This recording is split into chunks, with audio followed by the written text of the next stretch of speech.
Hello everyone. तो एक एक करके सारे चैप्टर को आज हम लोग देखने वाले हैं। सबसे पहले हम लोग पहला चैप्टर देखेंगे, फंक्शन एंड रिलेशंस। ओके, चलिए। और अब बात करें तो हम लोग क्या देखने वाले हैं, ऑल फार्मूलाज, लेकिन स्मॉल स्मॉल पार्ट्स में, जो कि नेक्स्ट टर्न से आने वाले हैं। तो आप सभी छोटे छोटे वीडियोज को नेक्स्ट पार्ट से जरूर देखें। चलिए तो शुरू करते हैं। बाकी ये फॉर्मूलाज है, क्लास 12 का मोस्ट अवेटेड ये वीडियो होने वाला है, बहुत इंपॉर्टेंट वीडियो होने वाला है। तो चलिए शुरू करते हैं। सबसे पहले बात करते हैं रिलेशन की। तो रिलेशन जो कि हम लोग के सेट के अंदर दिखाया जाता है किसी भी स्पेशल कंडीशन के अंदर।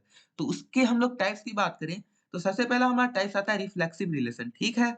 दूसरा आता है हमारा सिमेट्रिक रिलेशन, और क्या आता है हमारा ट्रांजिटिव रिलेशन।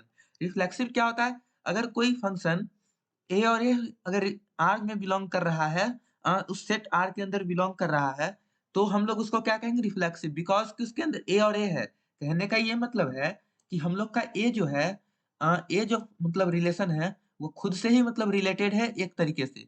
तो ये हम लोग का क्या है, रिफ्लेक्सिव रिलेशन है, ठीक है। सिमेट्रिक की बात करें तो अगर हम लोग का ए और बी आर के अंदर आ रहा है तो बी और ए भी आर के अंदर आएगा, ठीक है। ट्रांजिटिव क्या कहता है हम लोग का, अगर हम लोग का ए और बी आर के अंदर आ रहा है, बी और सी भी अगर हम लोग का आर के अंदर आ रहा है, तो ए और सी को भी आर के अंदर आना ही होगा, ठीक है। इतना हमें समझ में आना चाहिए। एक पेज है जो कि बहुत इंपॉर्टेंट पेज है, फंक्शन क्या होता है। फंक्शन क्या होता है, बहुत इंपॉर्टेंट सवाल आता है कि फंक्शन क्या होता है। तो फंक्शन क्या होता है, रिलेशन का एक स्पेशल सा टाइप होता है। बताते हैं आपको किस तरीके से। मान के चलिए कि ये जो होता है हमारा, ये हम लोग का इनपुट वैल्यू है, जिसको हम लोग डोमेन बोलते हैं, ठीक है। और इधर जो हम लोग का आने वाला है, इसको हम लोग आउटपुट वैल्यू बोलेंगे, जिसको हम लोग रेंज बोलेंगे, ठीक है। अब देखिएगा, कुछ यहाँ पे मान लीजिए कि यहाँ पे पहला एलिमेंट हमने रख दिया है एक, ठीक है। यहाँ पे हमने दूसरा एलिमेंट रख दिया है दो, ठीक है। हमने यहाँ पे फिर तीसरा एलिमेंट रखा है यहाँ पे तीन, ठीक है। यहाँ पे तीन रख दिया, ठीक है। चलिए अब यहाँ पे हम क्या करेंगे, इसको हम लोग प्री इमेज बोलते हैं, और अभी जो हम लोग रखने वाले हैं उसको हम लोग इमेज बोलेंगे। यानी कि यहाँ पे हम लोग क्या रख देते हैं उसका, ए, और यहाँ पे हम लोग रख देते हैं बी, और यहाँ पे रख देते हैं हम लोग सी, ठीक है ना। यहाँ यानी कि वो क्या कर रहा है, एक दूसरे से रिलेटेड है। तो अगर हम लोग का पहला वाला इससे रिलेटेड हो रहा है, किसी एक से रिलेटेड हो रहा है सिर्फ, तो उसको हम लोग क्या कहेंगे, फंक्शन। अब देखिएगा, हम लोग का यहाँ पे ये इससे रिलेटेड नहीं हो सकता है, इसलिए नहीं हो सकता है क्योंकि ये हम लोग का रिलेशन के अंदर नहीं आएगा। ऐसा हम लोग नहीं कर सकते हैं। किसी एक रिलेशन के लिए एक ही प्री इमेज होना चाहिए। पहले हम लोग बात करते हैं टाइप्स ऑफ फंक्शन की। फंक्शन हमारे वन वन हो सकते हैं, मेनी वन हो सकते हैं, ऑन टू हो सकते हैं, इन टू हो सकते हैं। वन वन कब होते हैं, जब हम लोग का एफ एक्स वन और एफ एक्स टू डालने पर एक्स वन और एक्स टू के बराबर आ जाए। मेनी वन क्या होता है, एफ एक्स वन और एफ एक्स टू को इक्वल करने पर भी एक्स वन और एक्स टू इक्वल नहीं आए, तो हम लोग उसको मेनी वन कहेंगे। या फिर बोले तो एक इनपुट पे दो वैल्यू आ रहे हैं, यानी कि ये जो इमेज है, इसके लिए एक यहाँ भी बन रहा है, एक यहाँ भी बन रहा है। तो ये हम लोग का क्या है, एक तरीके से मेनी वन फंक्शन है, क्योंकि एक के लिए ही मेनी चीज आ रहे हैं।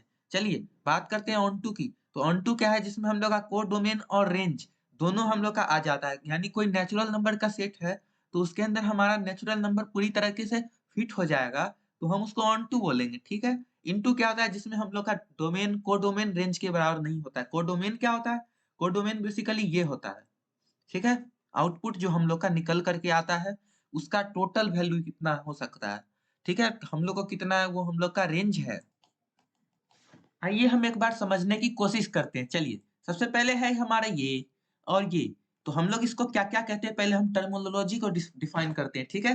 सबसे पहले ये हमारा क्या है, प्री इमेज है, किसके लिए, इसके लिए, ठीक है। चलिए तो मान लेते हैं कि ये हमारा इनपुट वैल्यू है। इनपुट वैल्यू को हम लोग यहाँ पे डोमेन कहेंगे। ये हम लोग का इनपुट वैल्यू यहाँ पे डाला जाएगा, ठीक है। अब डाल के देखते हैं इनपुट वैल्यू। सबसे पहले मान लीजिए किसके अंदर हमने डाल दिया है, ए, ठीक है। ए हमने डाल दिया है। अब हम लोग यहाँ पे डालेंगे बी, ठीक है। यहाँ पे हम लोग डाल देते हैं कुछ बी। अब हमने यहाँ पे बी डाल दिया।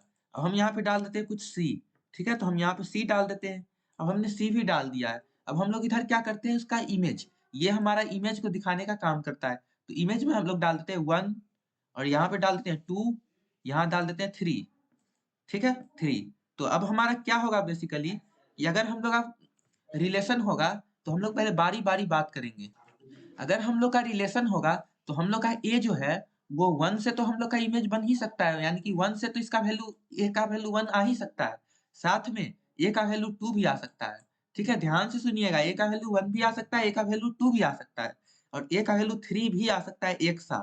तो ये हमारा फंक्शन नहीं है, क्योंकि फंक्शन होने के लिए क्या जरूरी है कि ए का हम लोग का अगर एक ही मतलब इधर से एक ही निकलना चाहिए वैल्यू, और बी बी भी हम लोग का फुलफिल होना चाहिए, सी भी हम लोग का क्राइटेरिया फुलफिल होना चाहिए, मतलब सी का भी कुछ ना कुछ वैल्यू आना चाहिए। ऐसा नहीं कर सकते हैं हम कि हमारा सी का कोई मतलब ही नहीं है यहाँ पर इनपुट डालने पर, ठीक है। आइए अब नेक्स्ट की बात करते हैं, फंक्शन होने के लिए क्या जरूरी है। तो देखिए, फंक्शन होने के लिए हमारा each and each pre image के लिए एक एक इमेज होना जरूरी है, ठीक है। चाहे तो एक से ज्यादा इमेज भी हो सकता है, तो उसे हम मेनी वन कहेंगे। वन वन क्या है पहले वो देख रहे हैं। तो वन वन क्या है, जैसे मानिए B2 से कनेक्टेड है, और फिर यही नहीं, सी भी 3 से कनेक्टेड है कुछ इस तरीके से, ठीक है। अब हमारा यहाँ पे सभी एक दूसरे से कनेक्टेड है, तो सभी के लिए हमारा प्री इमेज के लिए एक एक इमेज है। और हमारा ये जो है, ये हमारा यहाँ से यहाँ तक फंक्शन है, ठीक है। ये हमारा फंक्शन है, और यही नहीं, ये हमारा पूरी तरह से फिल है। 1 भी हमारा हो गया है, 2 भी हो गया है, 3 भी हो गया। यहाँ पे कोडोमेन क्या था हमारा, कोडोमेन था 1 1 फिर 2 फिर 3, ये हमारा कोडोमेन हुआ करता था। रेंज भी हम लोग का सेम आ गया, तो range is subset of codomain, ठीक है। रेंज भी हम लोग सबसेट हो गया कोडोमेन का। क्यों हो गया, क्योंकि हमारा सब कुछ यहाँ पे आ रहा है रेंज के अंदर, ठीक है। 1 भी आ रहा है, 2 भी आ रहा है, 3 भी आ रहा है। तो ये जब हमारा सबसेट हो जाएगा तो हम इसे ऑन टू फंक्शन बोलेंगे। और इसको ऑन टू और 1 1 भी है, क्योंकि हम लोग का एक इमेज के लिए एक एक इमेज बन रहा है, तो इसको हम लोग बाइजेक्टिव फंक्शन भी बोलेंगे। चलिए अब नेक्स्ट की बात करते हैं, मेनी वन होने के लिए क्या जरूरी है। देखिए मान के चलिए कुछ सी है, तो सी को हमने 1 से कनेक्ट कर दिया, ठीक है, कर दिया। अब देखिए फंक्शन होने के लिए ए बी सी तीनों का फुलफिल होना जरूरी है, तो हम लोग मान लेते हैं बी को भी हम लोग क्या कर रहे हैं, 1 से कनेक्ट कर रहे हैं, यानी कि बी और सी के लिए हम लोग का एक ही वैल्यू आ रहा है, एक ही आउटपुट आ रहा है। और ए को हमने 2 से कनेक्ट कर दिया, तो यहाँ पे लफड़ा क्या हो गया कि 1 और 2 तो सर हमारा फुलफिल हो गया, बट हमारा यहाँ पे सी ही नहीं हो रहा है, सी तो हमारा खाली रह गया। तो सी अगर खाली रह गया तो हम लोग का range does not subset of codomain, ठीक है। ये हम लोग का कोडोमेन का सबसेट है ही नहीं। तो ये हम लोग का क्या हो गया, मतलब इनटू फंक्शन हो गया। इनटू फंक्शन को हम लोग सर्जेक्टिव फंक्शन बोल सकते हैं। और मेनी वन फंक्शन है, क्योंकि हम लोग का बी और सी के लिए सिर्फ हम लोग का 1 वैल्यू आ रहा है, जो कि हम लोग का दिख पा रहा है। और ये हम लोग का हो गया फंक्शन। तो यहीं पे हमारा समाप्त होता है। चलिए आपसे मिलते हैं नेक्स्ट वीडियो में। Thank you.